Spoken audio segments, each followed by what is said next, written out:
ಬ್ರೇಕ್ನ ನಂತರ ಹಾಟ್ ನ್ಯೂಸ್ಗೆ ಮತ್ತೊಮ್ಮೆ ಸ್ವಾಗತ. ಡಬ್ಬಿಂಗ್ ವಿರೋಧಿ ಹೋರಾಟ ನ್ಯೂಸ್ ಚಾನೆಲ್ಗಳ ಸ್ಟುಡಿಯೋ ಡಿಸ್ಕಷನ್ನಿಂದ ಹೀರೋ ಹೀರೋಯಿನ್ಗಳ ಬೋರ್ಡ್ ರೂಮ್ ಸ್ಟೇಟ್ಮೆಂಟ್ಗಳಿಂದ ಈಗ ರಸ್ತೆಗಿಳಿದಿದೆ. ಇವತ್ತು ಹ್ಯಾಟ್ರಿಕ್ ಹೀರೋ ಶಿವರಾಜ್ ಕುಮಾರ್ ನೇತೃತ್ವದಲ್ಲಿ ಕನ್ನಡದ ಹೆಚ್ಚು ಕಡಿಮೆ ಎಲ್ಲ ನಟ ನಟಿಯರು ಡಬ್ಬಿಂಗ್ ವಿರೋಧಿ ಹೋರಾಟಕ್ಕೆ ರಸ್ತೆಗಿಳಿದ್ರು. ಬೆಳಗಿನ ಜಾವ 11 ಗಂಟೆ ಸುಮಾರಿಗೆ ಮೈಸೂರು ಬ್ಯಾಂಕ್ ಸರ್ಕಲ್ನಿಂದ ಹೊರಟ ಮೆರವಣಿಗೆ ಬಂದು ತಲುಪಿದ್ದು ಸೆಂಟ್ರಲ್ ಕಾಲೇಜ್ ಮೈದಾನದಲ್ಲಿ. ಅಲ್ಲಿ ಹಿರಿಯ ನಟ ನಟಿಯರು ಮಾತನಾಡಿದರು. ಶಿವರಾಜ್ ಕುಮಾರ್ ನೇತೃತ್ವದಲ್ಲಿ ನಡೆದಂಥ ಪ್ರತಿಭಟನೆ ಇದು. ಈ ಪ್ರತಿಭಟನೆಯಲ್ಲಿ ಜಗ್ಗೇಶ್ ಏನು ಮಾತಾಡಿದ್ರು ಅನ್ನೋದನ್ನು ಕೇಳಿಸ್ಕೊಳ್ಳಿ. ಒಗ್ಗಟ್ಟಿಲ್ಲ, ಅವರೊಂದು ಗ್ಯಾಂಗು ಇವರೊಂದು ಗ್ಯಾಂಗು ಅಂತ. ಇವತ್ತು ನಾನು ಎಷ್ಟು ಹೃದಯ ತುಂಬಿದೆ ನನಗೆ ಅಂದರೆ, ಇಡೀ ಕನ್ನಡಿಗರಿಗೆ ನಾವೊಂದು ಸಂದೇಶ ರವಾನೆ ಮಾಡ್ತಾ ಇದ್ದೀವಿ. ಈ ವೇದಿಕೆ ಮೇಲೆ ಕೂತಿರುವಂಥ ಎಲ್ಲ ಶಾರದೆ ಮಕ್ಕಳು, ಒಂತಾಯಿ ಮಕ್ಕಳು, ನಾವೆಲ್ಲ ಒಂದೇ. ನಮ್ಮಲ್ಲಿ ಯಾವ ವಿಧವಾದಂಥ ಭೇದ ಭಾವ ಇನ್ನೊಂದು ಮತ್ತೊಂದು ಇಲ್ಲ. ಹೀರಿತೆರೆ ಕಿರಿತೆರೆ ಇವೆಲ್ಲ ನಮಗೆ ಗೊತ್ತಿಲ್ಲ. ನಾನು ವಿನಂತಿ ಮಾಡೋದು, ದಯವಿಟ್ಟು ಮುಂದಕ್ಕಾದರೂ ಈ ಬಾಂಬ್ಗಳನ್ನ ಹಾಕೋದ ನಿಲ್ಲಿಸ್ಬಿಡಿ ನಮ್ಮಲ್ಲಿ. ಯಾಕಂದರೆ ಅದೊಂದು ಭಾಳ ಅದ್ಭುತವಾದಂಥ ತಂತ್ರ. ಒಗ್ಗಟ್ಟನ್ನು ಹೊಡಿಬೇಕು ಅಂದಾಗ ಮುಂದೆ ಬಂದು ನಿಂತ್ಕೊಂಡು ಮಾತಾಡೋಕ್ಕಾಗದೇ ಇದ್ದವ್ರು ಏನು ಮಾಡ್ತಾರೆ, ಈ ರೀತಿ ಒಂದು ಗಾಸಿಪ್ ಮಾಂಗಿಂಗ್ ಅಂತ ಒಂದು ಕಾಯಿಲೆ ಇದೆ. ಬೇಕಾದ್ರೆ ಇವಾಗ ನನಗೂ ಕೂಡ ಒಂದು ಕಾಯಿಲೆ ಬರೆಸ್ಬಿಡ್ಬೋದು ನೀವೆಲ್ಲ ಸೇರಿ. ಜಗ್ಗೇಶ್ ಅವ್ರು ಬಂದು ಇದರಲ್ಲಿ ಕೂತ್ಕೊಂಡು, ವೇದಿಕೆಯಲ್ಲಿ ಕೂತ್ಕೊಂಡು ಸೈಡ್ ವಿಂಗಲ್ಲಿ ಯಾರಿಗೋ ಝೂಮ್ ಆಗ್ತಾಯಿದ್ರು ಅಂತ ಯಾರಾದರೂ ಒಬ್ಬ ಹಬ್ಬಿಸಿದ್ರೆ ಲಕ್ಷಾಂತರ ಜನ ಬಾಯಲ್ಲಿ ಬಂದ್ಬಿಡುತ್ತಂತೆ. ಹೌದಂತೆ, ಹಾಗಂತೆ, ಈಗಂತೆ. ಕಡೆಗೆ ಒಬ್ಬ ಹೇಳ್ಬಿಡ್ತಾನೆ, ಅಮ್ಮನ ಕರ್ಕೊಂಡೇ ಹೋಗ್ಬಿಟ್ಟಂತೆ ಜಗ್ಗೇಶು. ಆ ಥರ ಒಂದು ಗಾಸಿಪ್ ಮಾಂಗಿಂಗ್ ಅಂತ ಒಂದು ದೊಡ್ಡ ನೇಚರು ಎಲ್ಲಿದೆಯಪ್ಪ ಅಂದರೆ ಅದು ಕರ್ನಾಟಕದಲ್ಲೇ ಇರೋದು. ಇದು ರಾಜಕಾರಣಿಗಳು ಭಾಳ ಬಳಸ್ಕೊಂತಾರೆ ಇದನ್ನು. ಅದು ಯಾಕೋ ಗೊತ್ತಿಲ್ಲ, ಸಿನಿಮಾದವ್ರ ಮೇಲೆ ಬಳಸ್ಕೊಳಕ್ಕೆ ಶುರು ಮಾಡಿಬಿಟ್ಟವ್ರು ಇತ್ತೀಚೆಗೆ. ದಯಮಾಡಿ ಬಿಟ್ಟುಬಿಡಿ. ನಾವೆಲ್ಲ ಇರೋದು ಯಾತಕ್ಕೆ ಅಂದರೆ, ಸಿನಿಮಾ ಬಂದು ನಮಗೆ ಜೀವನ ಅಲ್ಲ. ಸಿನಿಮಾಯಿಂದ ನಾವು ಬಂದು ಜೀವನ ಮಾಡಬೇಕು ಅನ್ನೋದಿಲ್ಲ. ನಾವೆಲ್ಲ ಹೆಮ್ಮೆ ಪಡ್ತೀವಿ. ನಾನು ಈ ಮಾತನ್ನ ಆಗಲೇ ಉಚ್ಚಾರ ಮಾಡಿದ್ದೀನಿ.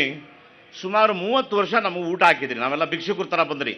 ನಾವೆಲ್ಲ ಯಾರು ತುಂಬ ಎತ್ತರವಾದ ಜಾಗದಿಂದ ಏನು ಬರಲಿಲ್ಲ. ಸಣ್ಣ ಪುಟ್ಟ ಪಾತ್ರಗಳನ್ನ ಮಾಡ್ಕೊಂಡು ಬಂದಿದ್ದು. ನನ್ನಂಥ ಎಷ್ಟೋ ಕಲಾವಿದರುಗಳಿಗೆ ಇವತ್ತು 30-35 ವರ್ಷ ಜೀವನ ಕೊಟ್ಟಿದ್ದೀರಿ. ನಮ್ಮ ಉದ್ದೇಶ, ನಾವು ಮಾತ್ರ ಚೆನ್ನಾಗಿದ್ದೀವಿ, ಸೆಟ್ಲ್ ಆಗಿದ್ದೀವಿ. ಮುಂದಿನ ಪೀಳಿಗೆಯವರು ಅವ್ರ ಬಾಯಿ ಮಣ್ಣಾಗಿಸ್ಕೊಂಡು ಹೋಗಲಿ ಅನ್ನೋ ಸ್ಥಿತಿ ನಾವಿಲ್ಲ. ಇದು ಇನ್ನೂ 100 ವರ್ಷ ಈ ಕನ್ನಡ ಚಿತ್ರರಂಗ ಉಳಿಬೇಕು. 100 ಜನ ಕಲಾವಿದರು ಬರಬೇಕು. ನಮ್ಮ ಕನ್ನಡತನದ ಹಿರಿಮೆನ ಏನು ರಾಜ್ಕುಮಾರ್ ಕಾಲದಿಂದ ನಡ್ಕೊಂಡ್ಬಂದಿದೆ ಅದನ್ನು ಮುಂದುವರಿಸಬೇಕು ಅನ್ನೋ ಒಂದೇ ಒಂದು ಆಸೆ. ಇದರಲ್ಲಿ ಜವಾಬ್ದಾರಿ ಯಾರ್ಯಾರ್ದಿದೆ ಅಂದರೆ, ಬರೀ ನಾವು ಬೇಡ್ಕೊತಾ ಇದ್ದೀವಿ, ಪ್ರೇಕ್ಷಕರು ಚಪ್ಪಾಳೆ ತಟ್ತಾ ಇದ್ದಾರೆ ಅನ್ನೋದ್ರಲ್ಲಿಲ್ಲ. ಮಾಧ್ಯಮದಲ್ಲೂ ಕೂಡ ವಿಶೇಷವಾದ ಶಕ್ತಿ ಇದೆ. ಯಾಕೆ ಅಂದರೆ, ನಾನು ತಪ್ಪಿದರೆ ದಯಮಾಡಿ ನೆಕ್ಸ್ಟ್ ಕಾರ್ಯಕ್ರಮದಲ್ಲಿ ನಿಮ್ಗೆ ಇಷ್ಟ ಬಂದಾಗ ಮಕ್ಕೂಗಿದ್ಬಿಡಿ. ಇರೋದು ಹೇಳ್ಬಿಡ್ತೀನಿ. ಯಾವುದಾದ್ರು ಒಂದು ಟಿವಿನ ನೀವು ನೋಡಿದಾಗ ನೀವು ಗಮನಿಸಿ ಸ್ನೇಹಿತರೆ, ನಮ್ಮ ಕನ್ನಡ ಚಿತ್ರ, ನಾಯಕ ನಟರ ಚಿತ್ರ ಹೀಗಿದೆ, ಇದು ಅದ್ಭುತವಾಗಿದೆ ಅನ್ನೋ ಯಾವುದಾದ್ರು ಒಂದು ಕಾರ್ಯಕ್ರಮನ ನೀವು ನೋಡಿದ್ದೀರಾ?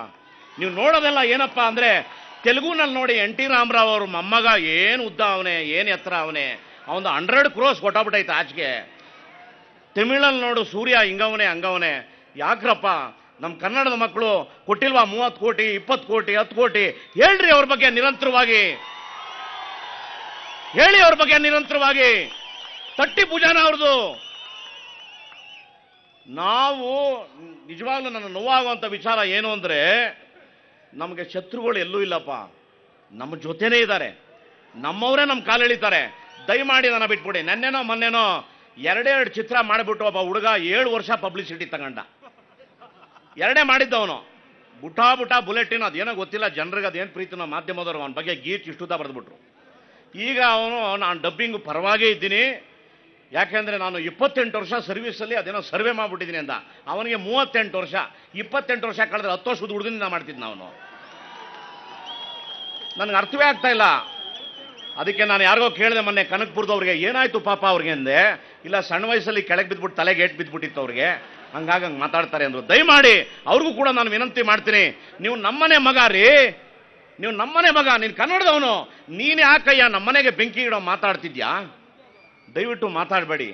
ಇವತ್ತು ನೀವು ಕನ್ನಡ ಚಿತ್ರರಂಗಕ್ಕೆ ಕೈ ಇಟ್ಟಿದ್ದೀರಿ, ನಾಳೆ ಕನ್ನಡಿಗರ ಭಾವನೆ ಕೈ ಇಡ್ತೀರಿ. ಇಲ್ಲೆಲ್ಲರೂ ಸೇರಿ ಕಡ್ಡಾಯವಾಗಿ ಕನ್ನಡಿಗರ ಕೆಲಸ ಸಿಗಬೇಕು ಅಂತ ಹೋರಾಟ ಮಾಡ್ತಿದ್ದಾರಲ್ವಾ, ಇದಕ್ಕೆ ನೀವು ಜಾಗ ಕೊಡಿ. ನಿಮ್ಗೆ ಯಾಕೆ ಕೊಡಬೇಕು ಅನ್ನೋ ಪ್ರಶ್ನೆ ಕೂಡ ನಾಳೆ ಬರುತ್ತೆ. ಅದು ಯಾವುದೋ ಇನ್ನೊಂದು ಕೋರ್ಟಲ್ಲಿ ಕೇಸ್ ಹಾಕಿದ್ದೀವಿ, ಕನ್ನಡಿಗರಿಗೆ ಯಾಕೆ ಕೊಡಬೇಕು ಅಂತ ಬರುತ್ತೆ. ಎಸ್, ಜಗ್ಗೇಶ್ 2 ಸಿನಿಮಾ ಮಾಡಿ 7 ವರ್ಷ ಸ್ಕೋಪ್ ತಗೊಂಡಂಥ ವ್ಯಕ್ತಿಯ ಬಗ್ಗೆ ಮಾತನಾಡ್ತಾ ಇದ್ರು. ಅದು ಯಾರು ಅನ್ನೋದು ಬಹುಶಃ ನೀವು ಊಹಿಸ್ಕೊಂಡಿರ್ತೀರಿ. ಇನ್ನು ಇವತ್ತಿನ ಪ್ರತಿಭಟನೆಯಲ್ಲಿ ಕಿಚ್ಚ ಸುದೀಪ್ ಇದ್ರು, ಶಿವರಾಜ್ ಕುಮಾರ್ ಇದ್ರು. ಅವರಿಬ್ಬರಿಗೂ ಒಳಗೊಳಗೆ ಒಂದು ರೀತಿಯಾದಂಥ ಮುಸುಕಿನ ಗುದ್ದಾಟ ಇದೆ ಅನ್ನುವಂಥದ್ದು ಗಾಂಧಿನಗರವನ್ನು ಹತ್ತಿರದಿಂದ ನೋಡಿದಂಥವರು ಹೇಳೋ ಮಾತು. ಇವತ್ತು ಅವರಿಬ್ಬರೂ ಮಾತನಾಡಿದಂಥ ಶೈಲಿಯಲ್ಲಿ ಆ ಮುಸುಕಿನ ಗುದ್ದಾಟ ಹೊರಗೆ ಬಂತು ಅಂತ ಕೆಲವರು ವಿಶ್ಲೇಷಣೆ ಮಾಡ್ತಾ ಇದ್ದಾರೆ. ಹಾಗಾದ್ರೆ ಏನು ಮಾತಾಡಿದ್ರು ಅವರು? ಇಲ್ಲಿದೆ ನೋಡಿ. ಬೆಂಗಳೂರಿನಲ್ಲಿ ಎಷ್ಟು ಕನ್ನಡಿಗರಿದ್ದಾರೆ ಅನ್ನೋದು ನನಗೆ ಗೊತ್ತಿಲ್ಲ. ಬಟ್ ಯಾವತ್ತಾದರೂ ಒಂದ್ಸತಿ ಚಿತ್ರರಂಗದ ಪರವಾಗಿ ಏನಾರು ಒಂದು ಚಳವಳಿ ನಡೀತಾ ಇದೆ, ಹೋರಾಟ ಆಗ್ತಾ ಇದೆ ಅಂದಾಗ ಆ ಕಲಾವಿದರು ಬಂದಿಲ್ಲ, ಈ ಕಲಾವಿದರು ಬಂದಿಲ್ಲ, ಅವ್ರು ಬಂದಿಲ್ಲ, ಇವ್ರು ಬಂದಿಲ್ಲ ಅಂತ ಹೇಳ್ತೀರ, ಅದು ತಪ್ಪಲ್ಲ. ಆದರೆ ವೇದಿಕೆ ಮೇಲೆ ಕೂತ್ಕೊಂಡಾಗ ಇಷ್ಟೇ ಕನ್ನಡಿಗರ ಅಂತ ಅನ್ಸುತ್ತೆ. ಬೆಂಗಳೂರಿನವ್ರು ಇರೋರು ಇನ್ನೆಲ್ಲರೂ ಈ ಕಡೆ ಬಂದು ಇನ್ನೂ ಈ ಮೈದಾನ ತುಂಬಿದಾಗ ಅದು ಇಲ್ಲಿ ಬಂದವರಿಗೂ ಕೂಡ ಒಂಚೂರು ಹೆಮ್ಮೆ ಆಗುತ್ತೆ. ಪರವಾಗಿಲ್ಲ, ನಾವು ಹೋರಾಟ ಮಾಡಿದಾಗ ಇಷ್ಟು ಜನಗಳು ಸಪೋರ್ಟ್ ಕೂಡ ಇದೆ ಅಂತ ನಮಗೆ. ಅದು ಮುಂದಿನ ಚಳವಳಿಯಲ್ಲಿ ಆಗಲಿ ಅಂತ ನಾನು ಕೇಳ್ಕೊತೀನಿ. ಧನ್ಯವಾದಗಳು. Thank you. ಗ್ರೌಂಡ್ ಫುಲ್ ಆದ್ರೆ ಜನ ಅಂತಲ್ಲ, 5 ಜನ ಬಂದ್ರು ಜನನೇ. ರೆಕಗ್ನಿಷನ್ ಯಾವಾಗ್ಲೂ ಒಬ್ಬ ಜನ ಇಂದ ಸಿಕ್ಕಿದ್ರು ರೆಕಗ್ನಿಷನ್, ಕೋಟ್ಯಾಂತರ ಜನ ಸಿಕ್ಕಿದ್ರು ರೆಕಗ್ನಿಷನ್. ಅದು ಇಷ್ಟು ಜನ ಬಂದಿರಲ್ಲ, ಇಷ್ಟು ಹಾರ್ಟ್ ಬಂದಿರಲ್ಲ. ಇದು ಬಂದ್ಬಿಟ್ಟು ಇನ್ನೊಂದು 1000 ಜನ ಕೇಳ್ತೀರಾ ನೀವು, ಆ 1000 ಜನ ಇನ್ನೊಂದು 1000 ಜನ ಕೇಳ್ತಾರೆ. ಹಂಗ್ ಬೆಳಿಬೇಕು, ಆ ಪ್ರೀತಿ ಇರಬೇಕು, ಆ ಪ್ರೀತಿ ವಿಶ್ವಾಸ ಯಾವಾಗಲೂ ಇರಬೇಕು. ಯಾತಿಗೋಸ್ಕರ ನಾವು ಮಾಡ್ತಾ ಇದೀವಿ ಡಬ್ಬಿಂಗ್ ಗಲಾಟೆ ಅನ್ನೋದನ್ನ ನಿಮ್ಗೆಲ್ರಿಗೂ ಅರ್ಥ ಆಗಬೇಕು. ಎಸ್, ಇನ್ನು ಕನ್ನಡದ ಪರ ಯಾವುದೇ ಹೋರಾಟ ನಡೆದ್ರೂ ಅಲ್ಲಿ ವಾಟಾಳ್ ನಾಗರಾಜ್ ಇದ್ದೇ ಇರ್ತಾರೆ. ಇವತ್ತು ಡಬ್ಬಿಂಗ್ ವಿರೋಧಿ ಹೋರಾಟದಲ್ಲೂ ಕೂಡ ಒಂದು ಅರ್ಥದಲ್ಲಿ ವಾಟಾಳ್ ನಾಗರಾಜ್ ಒಬ್ಬ ಅಘೋಷಿತ ನಾಯಕನಾಗಿ ರೂಪುಗೊಂಡಿದ್ದರು. ಎಲ್ಲ ನಟ ನಟಿಯರು, ತಂತ್ರಜ್ಞರು, ನಿರ್ದೇಶಕರು, ನಿರ್ಮಾಪಕರು ಕೂಡ ವಾಟಾಳ್ ನಾಗರಾಜ್ ಅವರಿಗೆ ಸಲ್ಲಿಸಿದಂಥ ಗೌರವ ಅವರ ಮಾತಿನಲ್ಲಾಗಿರಬಹುದು, ನಡೆನುಡಿಯಲ್ಲಾಗಿರಬಹುದು ಬಹಳ ಸ್ಪಷ್ಟವಾಗಿತ್ತು. ವಾಟಾಳ್ ನಾಗರಾಜ್ ಈ ಪ್ರತಿಭಟನೆಯಲ್ಲಿ ಏನು ಮಾತಾಡಿದ್ರು ಕೇಳಿ.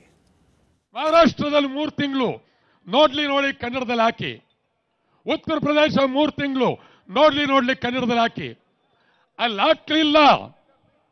ಬೆಂಗಳೂರು ಇಡೀ ಕರ್ನಾಟಕಾದ್ಯಂತ ಪರಭಾಷೆಗೆ ಪ್ರದರ್ಶನ ಮಾಡಿದ್ರೆ ಥಿಯೇಟರ್ಗೆ ಬೆಂಕಿ ಇಡ್ತೇವೆ. ಎಚ್ಚರ. ಏನು ಹುಡುಗಾಟ ಆಡ್ತಾ ಇದ್ದೀರಾ ನೀವು?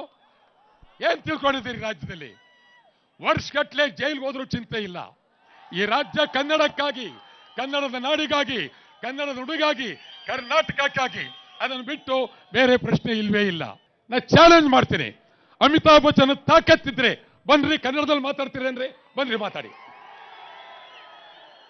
ರಜನಿಕಾಂತ್ ತಾಕತ್ತಿದ್ಯಾ? ಬರ್ರಿ ಕನ್ನಡದಲ್ಲಿ ಮಾತಾಡಿ. ಏನ್ ಹುಡುಗಾಟ ಆಡ್ತಾ ಇದ್ದೀರಾ? ಡಬ್ಬಿಂಗ್ ಚಿತ್ರ, ಡಬ್ಬಿಂಗ್ ನೀತಿ ತರೋದೇ ಆದ್ರೆ ಕರ್ನಾಟಕ ರಾಜ್ಯಾದ್ಯಂತ ನಿರಂತರ ಹೋರಾಟ. ಒಂದು ಕಡೆ ಚಿತ್ರರಂಗ, ಮತ್ತೊಂದು ಕಡೆ ಕಿರುತೆರೆ. ಇವರ ಗತಿ ಏನಾಗಬೇಕು, ಪರಿಸ್ಥಿತಿ ಏನಾಗಬೇಕು? ನಾನಿದ್ದೇನೆ, ಚಿತ್ರರಂಗಕ್ಕೆ ನಿಮ್ಮ ಜೊತೆಲಿದ್ದೇವೆ. ಇನ್ನು 30 ವರ್ಷ ಈ ನಾಡಿಗಾಗಿ, ಕನ್ನಡಕ್ಕಾಗಿ ಹೋರಾಟ ಮಾಡ್ತೇವೆ. ಕನ್ನಡ ಉಳಿಬೇಕು, ಕನ್ನಡ ಬೆಳಿಬೇಕು. ಬೆಂಗಳೂರು ನಗರದಲ್ಲಿ 100ಕ್ಕೆ 100 ಕನ್ನಡ ಚಿತ್ರ ಇರಲೇಬೇಕು. ತಮಿಳು ಬೇಡ, ತಮಿಳು ಚಿತ್ರ ಬೇಡ, ತೆಲುಗು ಚಿತ್ರ ಬೇಡ, ಹಿಂದಿ ಚಿತ್ರ ಬೇಡ, ಮಲಯಾಳ ಚಿತ್ರ ಬೇಡ. ಇದು ನಮ್ಮ ಒತ್ತಾಯ.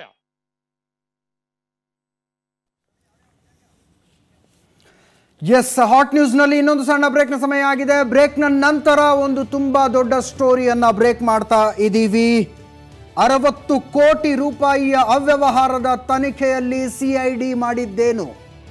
ತನಿಖಾಧಿಕಾರಿ, ಇನ್ಸ್ಪೆಕ್ಟರ್ ಹಂತದ ಅಧಿಕಾರಿಗೆ ಈ ಪ್ರಕರಣದಲ್ಲಿ ತುಂಬಾ ಪ್ರಭಾವಿಗಳು, ಅವರ ಮಕ್ಕಳು ದುಡ್ಡು ತಿಂದಿದ್ದಾರೆ ಅನ್ನೋದು ಗೊತ್ತಾಗಿತ್ತು. ಆದರೆ ಹಿರಿಯ ಅಧಿಕಾರಿಗಳು ಚಾರ್ಜ್ ಶೀಟ್ ಸಲ್ಲಿಸುವ ಹಂತದಲ್ಲಿ ಆ ಪ್ರಭಾವಿಗಳ ಹೆಸರುಗಳನ್ನು ಯಾಕೆ ಡಿಲೀಟ್ ಮಾಡಿದ್ರು? ಇಷ್ಟಕ್ಕೂ ಆ ಅವ್ಯವಹಾರದ ಪ್ರಕರಣ ಯಾವುದು ಹೇಳ್ತೀನಿ ಬ್ರೇಕ್ನ ನಂತರ.